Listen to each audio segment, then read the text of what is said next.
¿Eso era como acción o para asustarme nomás?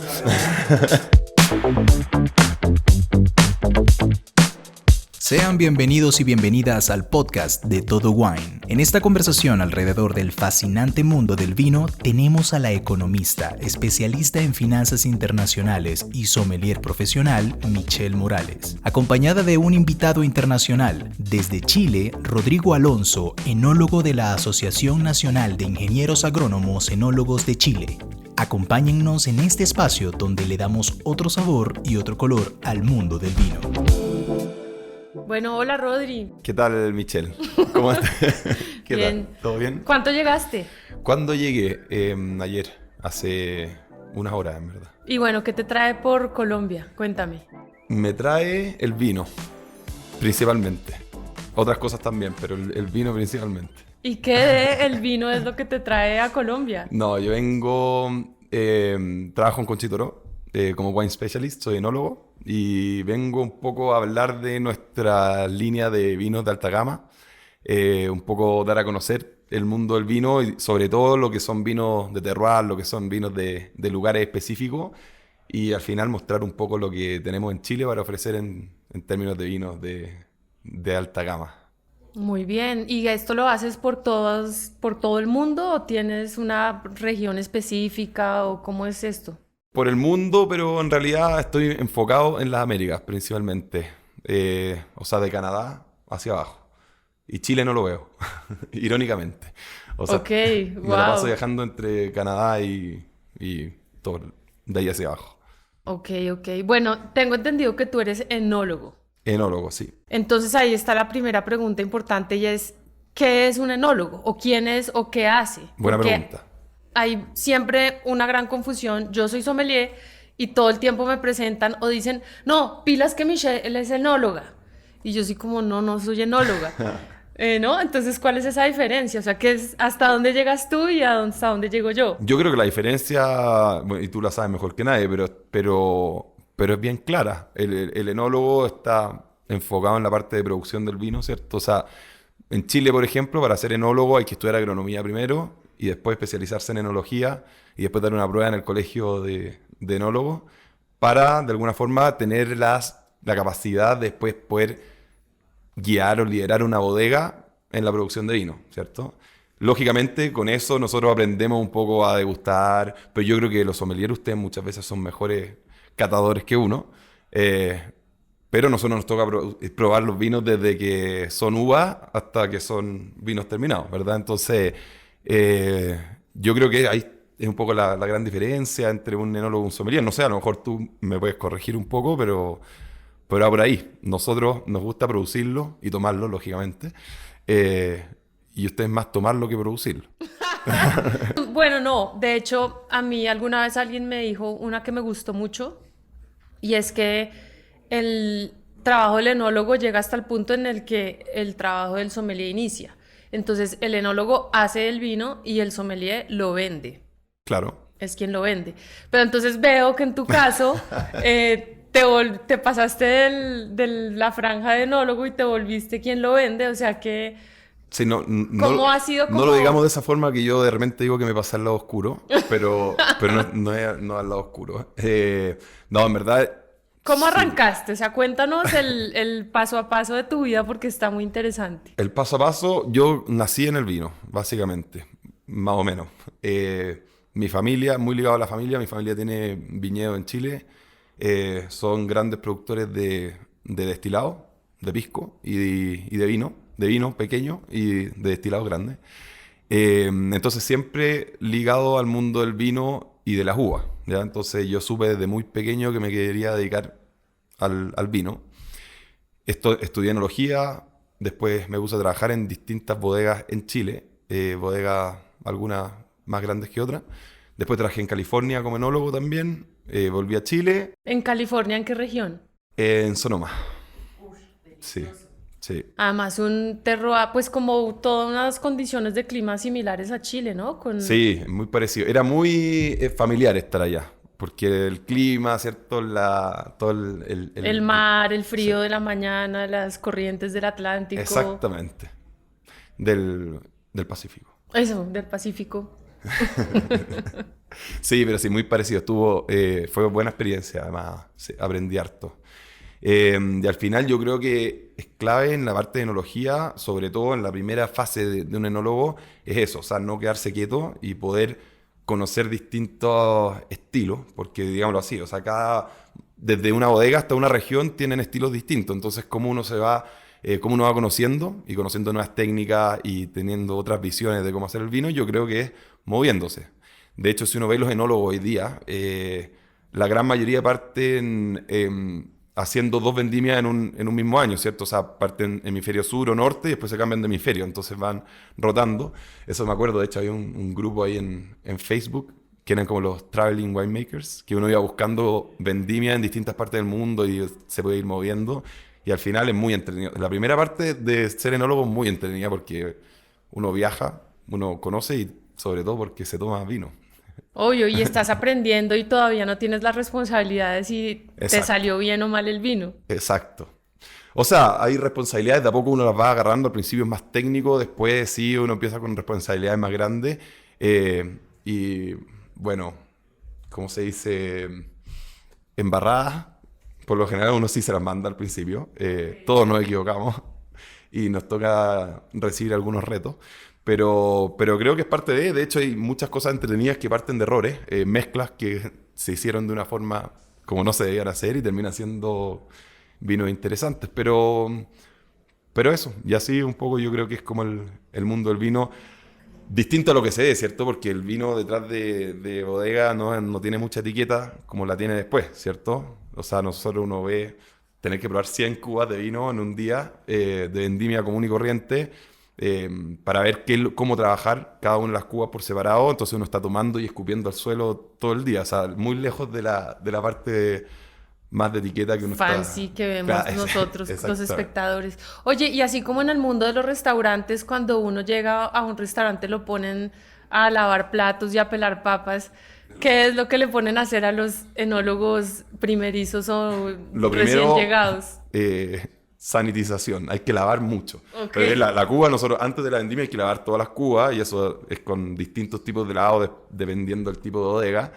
Se desocupa una con fermentación y hay que volver a lavarla. Entonces, me acuerdo haber estado adentro de muchas cubas lavando, midiendo densidad de temperatura también, que eso es como al principio, como medio práctica. Entonces, uno todos los días, 4 veces al día, va cuba por cuba midiendo la densidad, la temperatura para ver cómo va evolucionando la fermentación. Bueno, remontaje, estar ciegos, todo lo que es más técnico, más operacional, es lo que...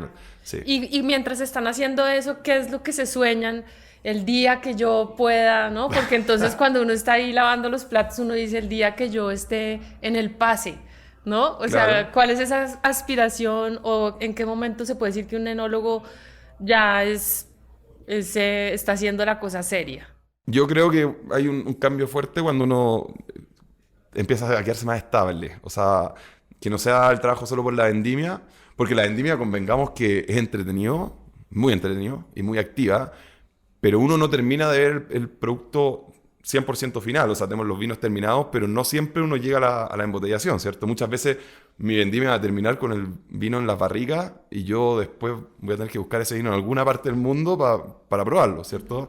Entonces, yo creo que cuando uno se queda fijo, entonces uno queda de enólogo de una bodega o de enólogo asistente, como sea, ya uno logra ver, ¿cierto? Un vino desde que nace hasta que está en la botella.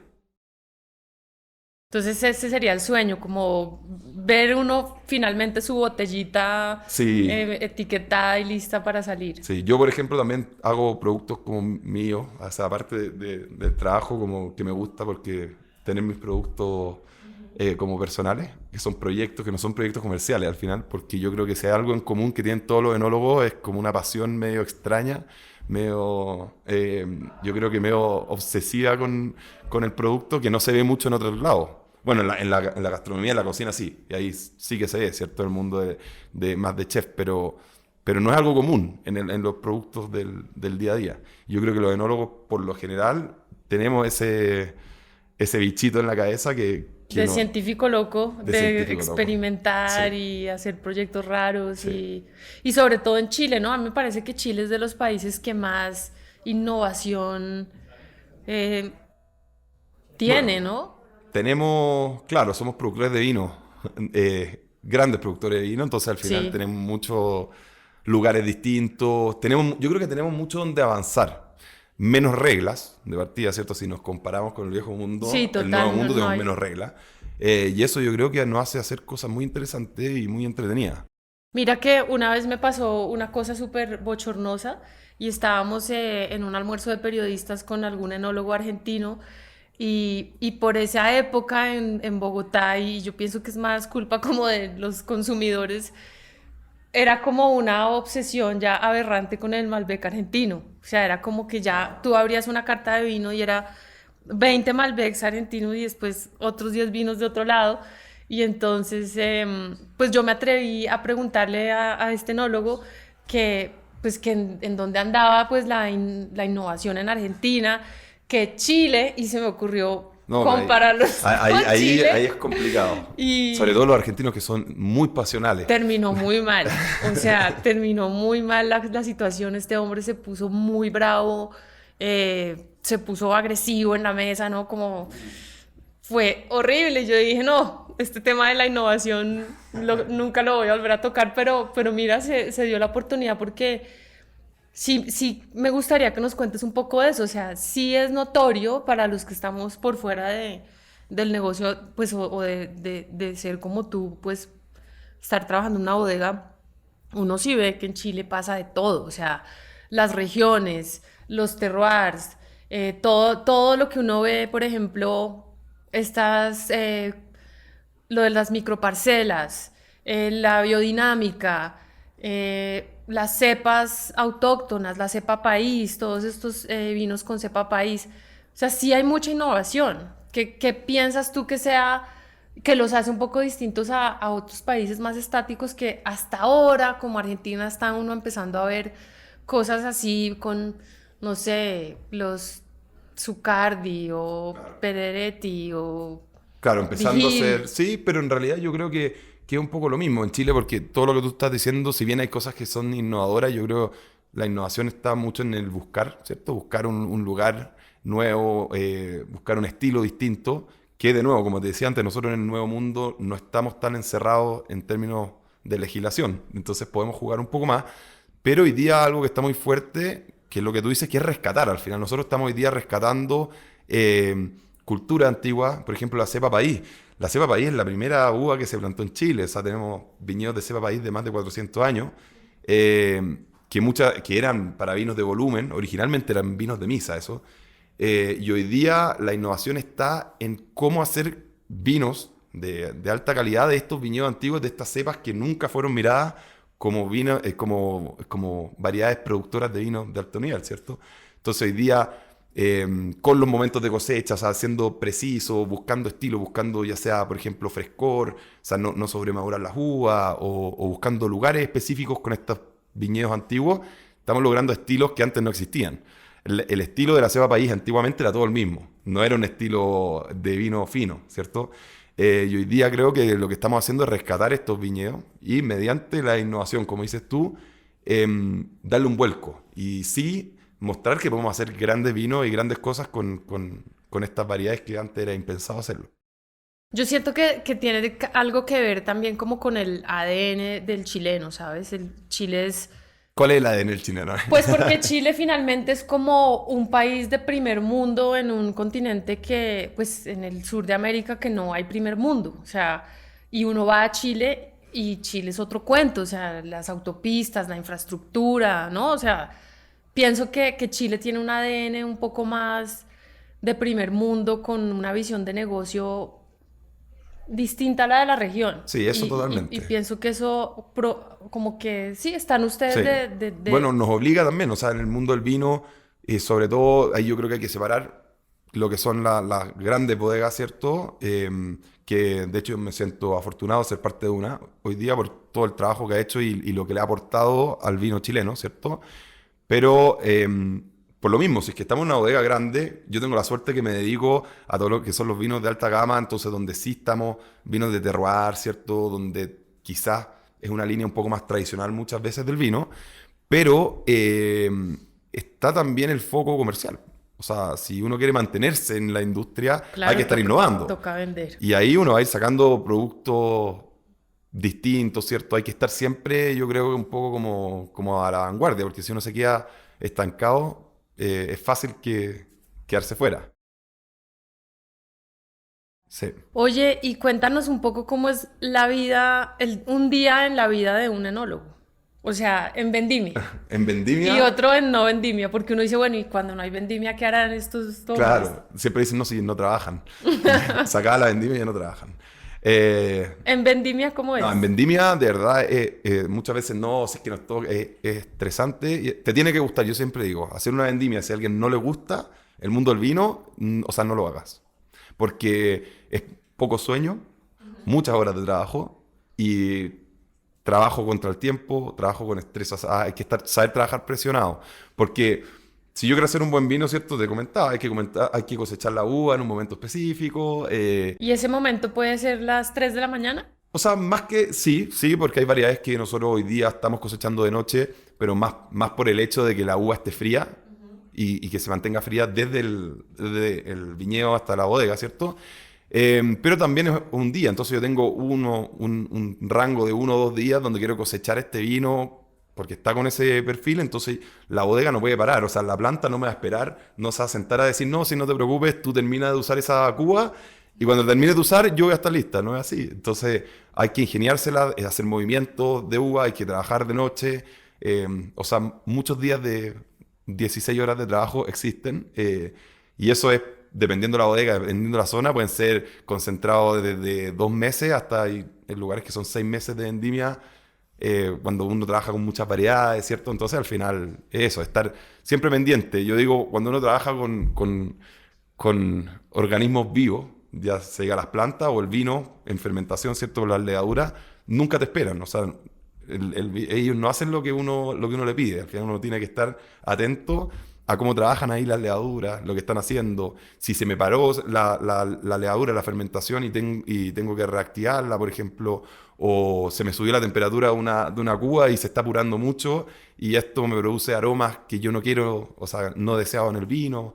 Entonces hay que estar siempre muy pendiente, porque los errores uno se está jugando en pocos días, ¿cierto? Una fermentación que puede estar en el estanque de 5 días en un tinto a, no sé, 12 días en un blanco, me estoy jugando un año completo en ese momento, ¿verdad? Uf. Entonces, Bueno, pues de tanto oírte hablar de vino, o medio sed. bueno, hoy día no es cualquier vino, además. Estamos con un vino bien especial. Terruño, Terruño Carmener específicamente. Terruño, una línea de nosotros en el segmento ultra premium que le llamamos. Y Terruño, ¿cierto? Palabra hispánica de terroir. Eso es este vino. O sea, son vinos que van a buscar un sentido de origen muy específico. Es una línea de 4 vinos que acá en Colombia tenemos solo el Carmener. Algo de Cabernet puede haber por ahí dando vueltas, pero solo Carmener. Y es de una parcela específica del viñedo Peumo. Y para mí este es el vino, si a mí de verdad alguien me pidiera que yo le pasara un Carmener, porque el Carmener no es una cepa muy conocida, ¿cierto? O sea, es conocida, pero es más bien nueva. Entonces, si alguien me dijera, dame un Carmener para probar, pero yo quiero saber cómo tiene que de alguna forma se tiene que sentir un Carmener, yo a ojos cerrados le paso este vino. O sea, antes que algún Carmener incluso que sea de mayor nivel incluso. Creo que esta es la expresión más pura que hay en un Carmener en un lugar. Y ahí no sé si tú estás de acuerdo, ahí a lo mejor tus dotes de sommelier pueden No, hablar. pues es supremamente expresivo y, y este tema tan candente en el vino chileno que es la piracina, sí o no, en el Carmener, eh, pues yo siento que claramente tiene una nariz de Carmener, pero esa piracina que de pronto empezamos a sentir en algún momento dado, pues no está ahí. Entonces, ¿cómo es eso? Cuéntame un poco de... Eso yo creo que hay una clave. Yo creo que en el Carmener hay una clave, ¿no? Y es origen. O sea, el Carmener es una variedad que si no está plantada en el lugar correcto, o sea, en el lugar donde se siente cómoda, donde madura bien, el Carmener es verde. El Carmener tiene esa nota piracínica que muchas veces molesta, ¿cierto? Entonces, para que nos pongamos en contexto, ¿cierto? La variedad Carmener es la última variedad que nosotros cosechamos en Chile. Si nosotros estamos cosechando, por ejemplo, y hablemos de los tintos más comunes, desde marzo que podríamos estar cosechando un Merlot, por ejemplo, en abril donde estamos a full con los Carnés, el fuerte del Carmener es en mayo. Ok, o sea, es una cepa de ciclo largo. De ciclo largo. Sí, y además necesita temperatura, necesita calor. Las piracinas se queman con radiación, entonces necesitamos sol. Entonces, ¿por qué es tan importante estar en un lugar correcto? Porque para yo no tener piracina, pero que la uva no esté sobremadura, necesito condiciones bien específicas, ¿ya? Y eso es Peumo, eso es lo que nosotros tenemos ahí en el viñedo Peumo. Entonces, ¿qué es lo que logramos? Que la fruta, ¿cierto? Y la parte especiada en nariz no está sobremadura. Es agradable, ¿cierto? Incluso es medio fresco, pero no tiene piracina. Entonces, al final, son un poco esas condiciones climáticas que nos permiten tener vino de esta forma. Porque si no, las alternativas son cero piracina, pero mermelada, ¿cierto? O un vino con fruta fresca, pero muchísima piracina que me tapa esa parte frutal. No en vano, muchos colegas tuyos chilenos dicen que hacer Carmener es uno de los mayores retos de un enólogo chileno. Claro, pero yo creo que además es el lugar. Como te decía, un Carmener que no está plantado en el lugar donde tiene que estar, te va a acusar. O sea, si no está en un lugar donde hay temperatura y donde hay oscilación térmica, va a acusar. O sea, el vino te va a decir solo, no estaba cómodo. Muy bien, qué buena aclaración. Oye, y entonces, básicamente tú tienes que estar pendiente en el viñedo de recoger las uvas en el momento que es, pero al mismo tiempo en la bodega pendiente de que... Claro, igual convengamos que el trabajo es en equipo. Yo Ok. siempre creo que es muy importante. Y yo, como te decía, hoy día estoy un poco alejado de la bodega, lamentablemente. Pero siempre es muy importante el equipo. O sea, el equipo técnico con que uno trabaja en una bodega y en el viñedo es todo. Al final, yo creo que hoy día no podemos decir que un vino es producto de una persona. Yo creo que eso es producto de un equipo. Al final, Correcto. entonces, hay gente que va a estar más trabajando más ligada al viñedo, otros que van a estar más en bodega. Como enólogo, por lo general, a uno le toca ir a probar uvas o sacar muestras de uva en el viñedo y después volver a la bodega, pero al final siempre hay un equipo que está apoyando más en la parte agrícola y otros que van a estar apoyando en la bodega. Entonces, creo que al final es de todo un poco. Oye, y ahora que hablas de eso, te quisiera preguntar, ¿en qué momento toman decisiones como puede pasar en tu vino Heritage, ¿cierto? Que tiene 20% en su blend, es vino Don Melchor. Y por un lado, y por otro lado, un porcentaje del vino es añejado en barricas de primer uso y otro porcentaje en barricas de segundo. Esas decisiones, ¿cuándo se toman? O sea, uno antes de la vendimia, o sea, la vendimia está por empezar. Entonces tú dices, bueno, no, yo voy a hacer un vino así y lo haces, o es que es en la marcha, o No, cómo es. muy difícil que antes de que parta la vendimia yo ya tenga decidido cómo va a ser un vino, porque de partida me falta, ¿cierto?, el periodo crítico de la maduración de la uva que me va a ir diciendo el perfil del vino. Entonces al final uno interpreta un poco el año, uno interpreta la uva al final, cómo maduró, la velocidad con que maduró, la concentración que puede haber tenido, y con eso uno después decide las mezclas. Entonces, antes de la vendimia, o sea, antes de que parta la cosecha, uno tiene una idea de cómo fue la temporada, ¿cierto? Si fue una temporada que vino más fría, que fue más cálida, que está adelantada, que está atrasada. Y después yo voy a vinificar estas uvas, que, ¿cierto? El perfil de la uva cambia. Después de la vinificación, la levadura no solo me entrega alcohol, sino que me entrega todos los compuestos que tanto nos gustan del vino. O sea, mucho compuesto aromático y de sabor. Entonces, las mezclas en realidad se deciden al final. Yo tengo todos mis vinos listos, o sea, yo tengo muchos lotes de vinos distintos, muchas cubas, y con eso yo voy haciendo ensayos. O sea, se prueban las mezclas, uno decide estas van a ir a este vino, y después empiezan los porcentajes. Entonces, el trabajo post-vendimia es eso, es mezclar. Y ojo que eso no es solo en un vino como un Heritage, que es un ensamblaje. Por ejemplo, si yo estoy trabajando en un vino de alto volumen, te invento, de un Sauvignon Blanc, ¿ya? Imagínate una línea de Sauvignon Blanc que yo tengo que producir, ¿cuánto? 1 millón de cajas. Entonces, lógicamente, si bien todo ese millón de cajas son Sauvignon Blanc, es una mezcla de Sauvignon Blanc distintos, porque yo los estoy sacando de distintos lugares. Entonces tengo que probar muchísimo Sauvignon Blanc y después hacer la mezcla final dependiendo el estilo o la interpretación del año o lo que sea que uno está buscando con ese vino. Entonces, Complejo. sí. Uf, con razón te pusiste entonces ahora en la venta. Y No. cuéntanos cómo fue ese cambio. ¿Qué pasó? ¿Quién te dijo, oye, Rodri, tú estás como bueno para la venta? No, la verdad, me dieron ganas de tener una... Primero, hablábamos, ¿cierto? Que en la bodega uno quiere tener... ¿cómo te imaginas tú cuando estás trabajando al principio en una vendimia? ¿Cómo te imaginas en el futuro? Bueno, a mí siempre me ha gustado muchísimo el mundo del vino. El vino, todo lo que genera el vino. O sea, desde el consumo, que soy un gran fanático del vino, o sea, pero también como el negocio del vino, cómo funciona. Entonces, al final, siempre quise tener una visión más global. Y muchas veces el enólogo, si se queda en la bodega, como decíamos, su trabajo termina cuando el vino cuando el Se vino va. se vende, ¿cierto? Entonces, como que es entretenido, y a mí que me gusta tanto el mundo del vino, como también conocer lo que pasa después, ¿ya? Y yo creo que por ahí decidí meterme. Tuve la oportunidad también, me abrieron las puertas en Conchitoro.